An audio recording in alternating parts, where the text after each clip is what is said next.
So when I was 19 years old, I managed to save my very first $10,000. And before I turned 25, I was able to actually save a little bit over $100,000 for the very first time ever. Now, that's amazing.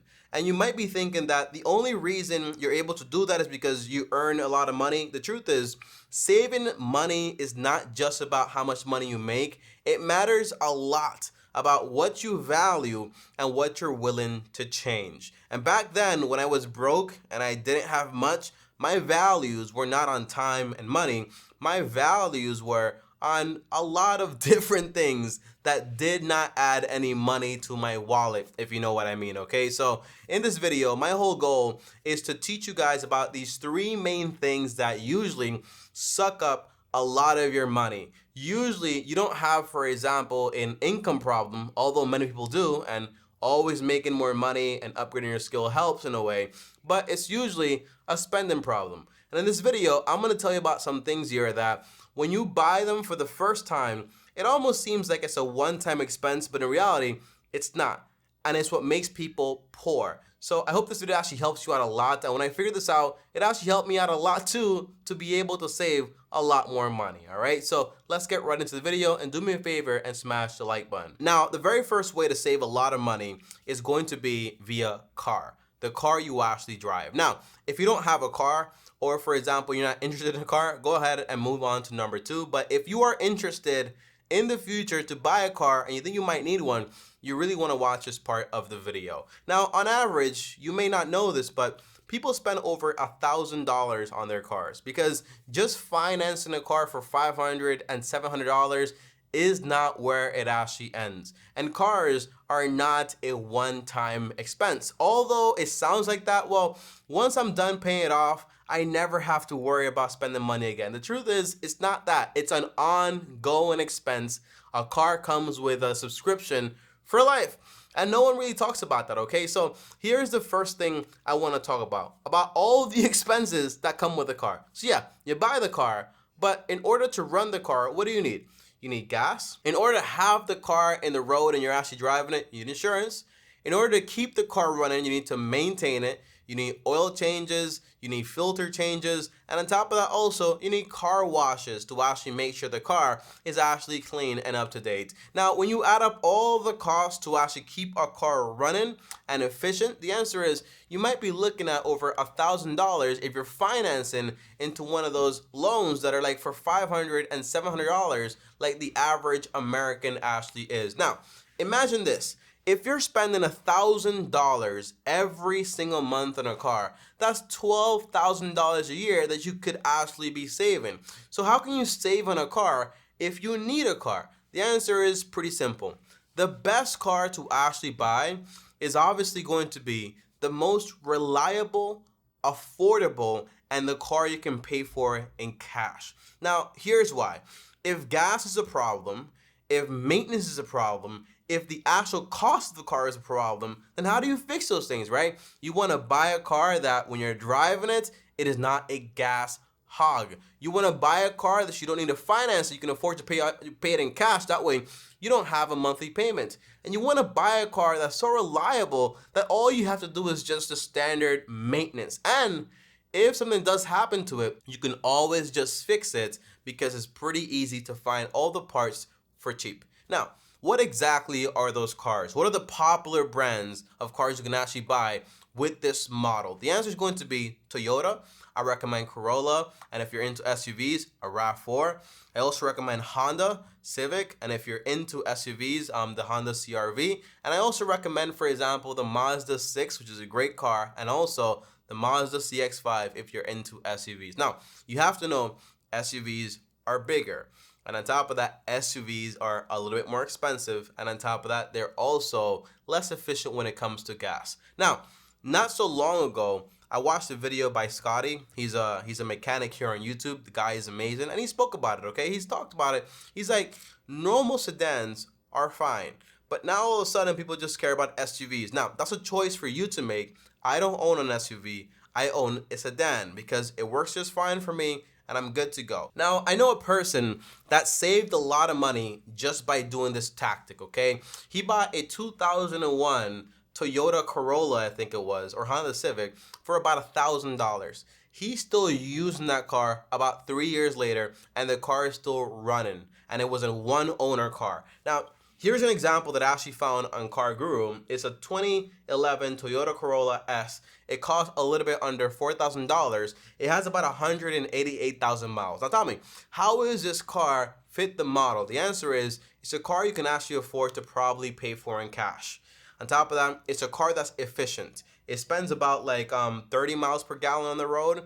It's cheap. It's reliable. All the parts are basically available out there. It's also Toyota. You might be saying, Tommy, 188,000 miles is way too much. The answer is, Toyota is running for like 250,000 miles. And you might basically use a car for like 10 to 12,000 miles on average every single year.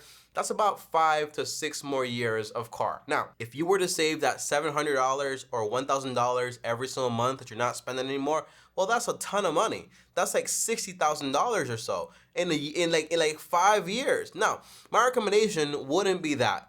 My recommendation would be, yeah, don't wait the whole 5 years to replace a car or just save $60K and spend it on a car. That's pretty stupid. What I would do is basically go ahead and say, hey, I'm gonna save up the money I'm saving for about a year and 5 months. That should give me about like almost like $10,000 to $15,000, and I'm gonna use that money to buy a car I can actually just ride it until the wheels fall off. You have to change this mindset.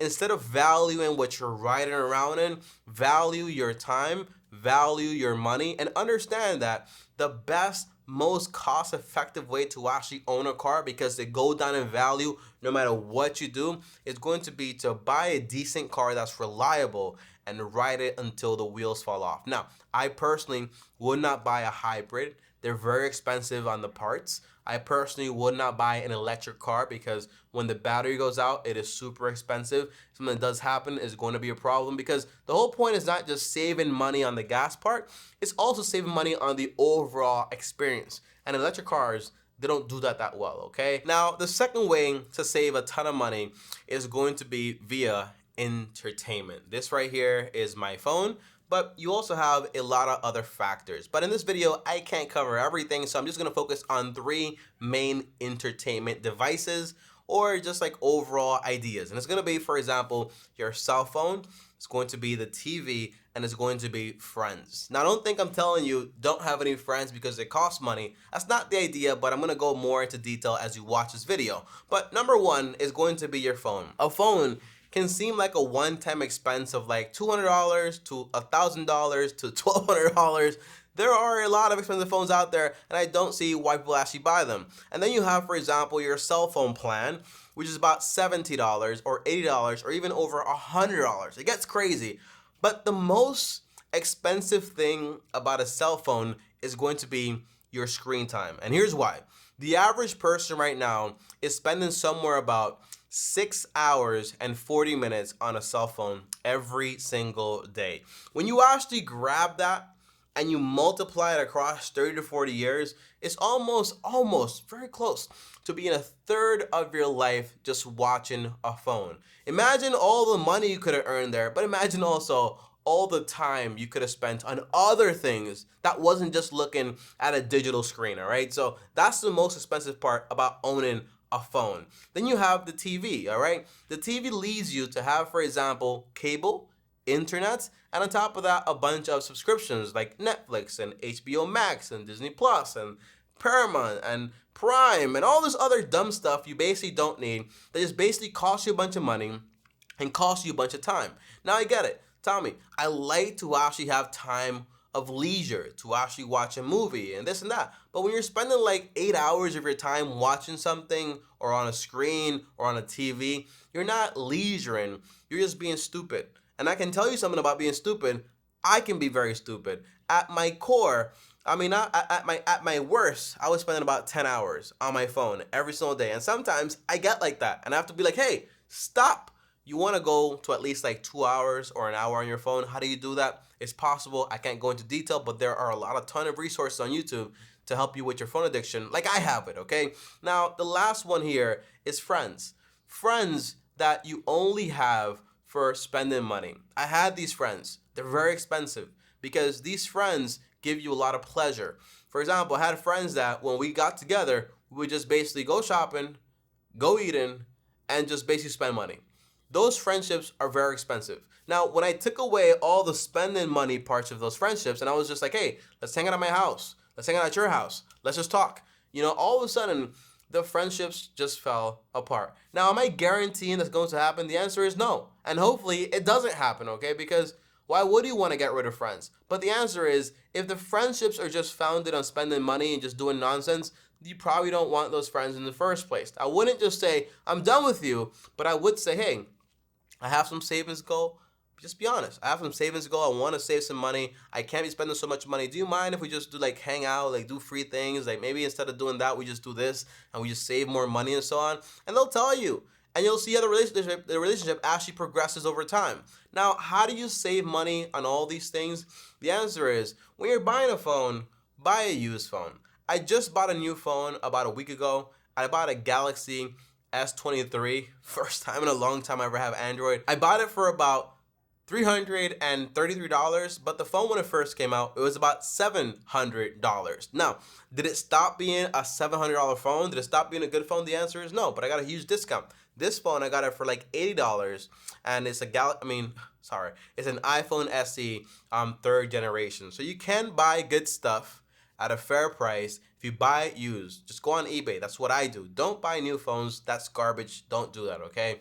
And when it comes to your TV, you have to figure out a way to just unsubscribe from all the things you don't need, not the things you want, the things you don't need and you don't want to spend so much time on, and just basically save all that time, save all that money, and you already know what to do with your friends because I already told you. Now, the last way to save a ton of money, and by the way, this one's big, is going to be via looking at the small things, all right? A lot of the times we just focus, for example, on big things like the car and the entertainment and maybe the house, which I'm not going to go into this video, and buying this vacation and buying that, which are like big things you do every now and then, or they're very ongoing and powerful. But the truth is, life more than often is just about what you do every single day and the small habits you actually have and the small ways you actually spend money and the small expenses here and there, because in the end, they all add up to being a big expense. So here's my advice for this. The answer is going to be, you want to basically follow yourself around for about a week or two and just write down every single time you spend money and write down why. Okay, so I spent on this, here's why. Do I need it? Do I not need it? And it's going to tell you basically, I've been spending like $40, $50 every single week on coffee, on breakfast, on eating out, on this and this and that. And you're just going to be like, hey, I can't be doing this. So what is the alternative? On top of that, go on your bank statements, go on your credit card statements. By the way, I'm not a fan of debt. I don't have any debt. I don't have credit cards. But if you have them, go on those statements, review them, and look over all of your recurring bills and all the money you've been spending over the past 2 months. And just basically look at it and be like, where can I save money? Where am I wasting money? And remember, it's all about what you value. If you value things over your time and money, then that's not good, because your money consumption is costing you time, because to make money, you got to spend a lot of time, and time is not free and you can never get it back. And trust me, when you get older, you're going to want a time and you're not going to have it anymore. So pay attention to that, okay, guys? But thanks for watching this video. I hope it actually helps you. Comment down below if you have questions. I'll see you guys next time. And as always, peace, subscribe to the channel. I'm out.